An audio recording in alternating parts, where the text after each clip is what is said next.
Alright everybody, what is up? And today I'm bringing you guys a gameplay on the map Hydro using the Peacekeeper with Suppressor. So, you guys are probably going to want to know what my thoughts and opinions are on Map Pack DLC and the Peacekeeper itself. And surprisingly, for Call of Duty DLC, I didn't really like the MW3 DLC like that much. Black Ops had good DLC, and Modern Warfare 2 had good DLC. And I have to say that this DLC is pretty good too. This is definitely one of the better DLC drops. I like all the maps. There's not a single map that I dislike out of this DLC drop.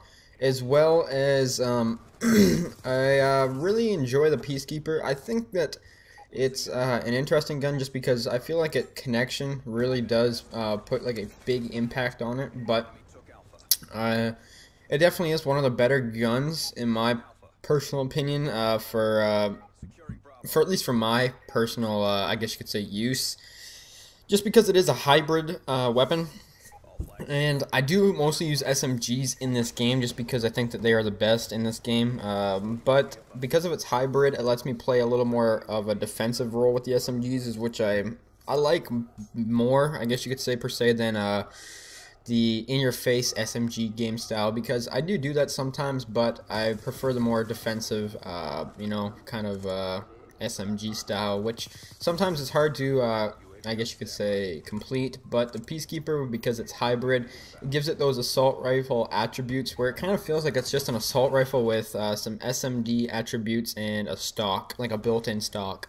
So overall, I would have to say it's a good gun, definitely not the best gun, definitely not overpowered, and I really liked the weapon DLC. I really do hope they bring out more weapon DLCs. I do not have a problem with that whatsoever.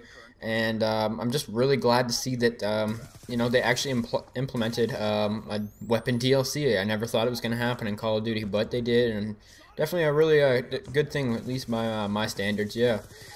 And actually, this gameplay is, I think, day one when this game was. Yeah, it was day one. I do have the Peacekeeper Gold now, so I have used it quite a bit. I do have it as like my second favorite weapon now on the Xbox 360, so I have been using it a lot more than most people. So I do have a good grasp on it, and yeah.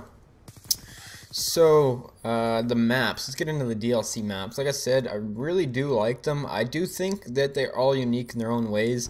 Hydro, for an example, the one I'm playing on right now, it does have the interactive feature of the water that it's kind of annoying, but I don't dislike it just because it really does take off some flanking routes. And the only thing that I don't like about it is that if it's a really competitive game and it's taking my opportunities away of getting B, which it does do, it kind of, I don't know, I can see that being annoying.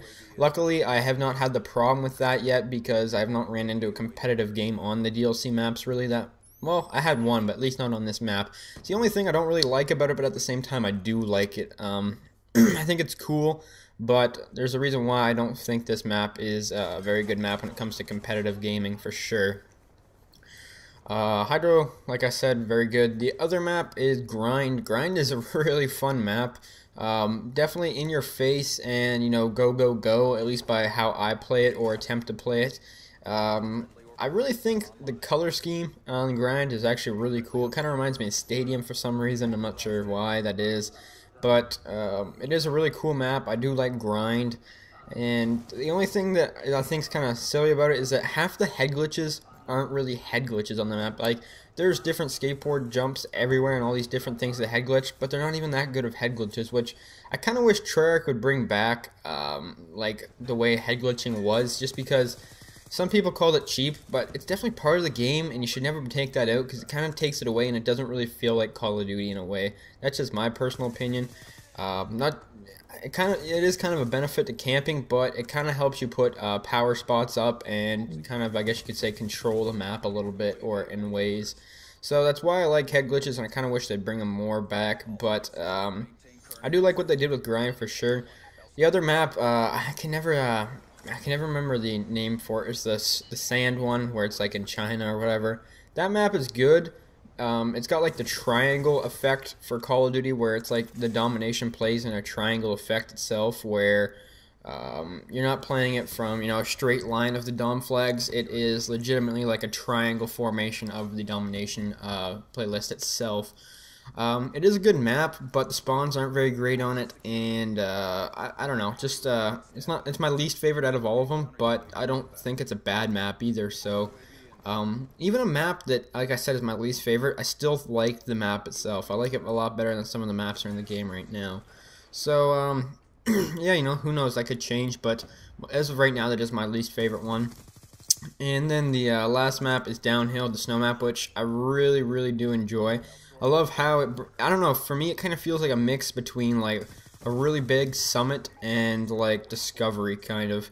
And I really like Discovery. I kind of like, it feels like an old Treyarch map, like a original Black Ops 1 Treyarch map. Like the people who made all the maps in that game made the same maps in this game, but they're in 2025. That's what I really like about that map. You know, I can play defensive on it, I can play how I want, and there's even like the in-your-face submachine gun play that, you know, goes in that map. It has like, it's pretty much suited for everyone, is what I'm trying to say. You can have the SMG playstyle on that map, you can have the defensive sniper, you know, the, I guess you could say flanking assault rifle guy. You can have everything works on that map, which is why I really like it. Plus, it's great for domination. I really like the domination on that map.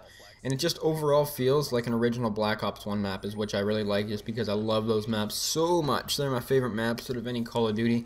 And I just like the way that Treyarch used to put maps together, at least in the original Black Ops, and it felt like that. So it kind of recaptured what I used to love about the original Black Ops, and they put it in this game. So that's why I'm not sure which one is my favorite map. I'm not sure if it's, I think it's going to be Downhill, I would assume so. But if any of you guys are controversial or like skeptical, I guess you could say, of buying the DLC, if you know you're thinking about it, but it's like, the DLC hasn't been that great in the past, I don't know if I want to waste my money on it, I would personally just buy the DLC. I'm not saying you have to get the Seasons Pass, because you obviously don't have to, but if the very first DLC drop was this good, I would almost say that if you don't have a Season Pass, get it. I just hope that, you know, some people don't buy the Seasons Pass just because the first DLC was so good and the rest of the DLC isn't bad. But I do have faith in Treyarch, so overall, guys, I would have to give this DLC a thumbs up. Anyways, let me know what you guys thought about it. Thanks. Peace.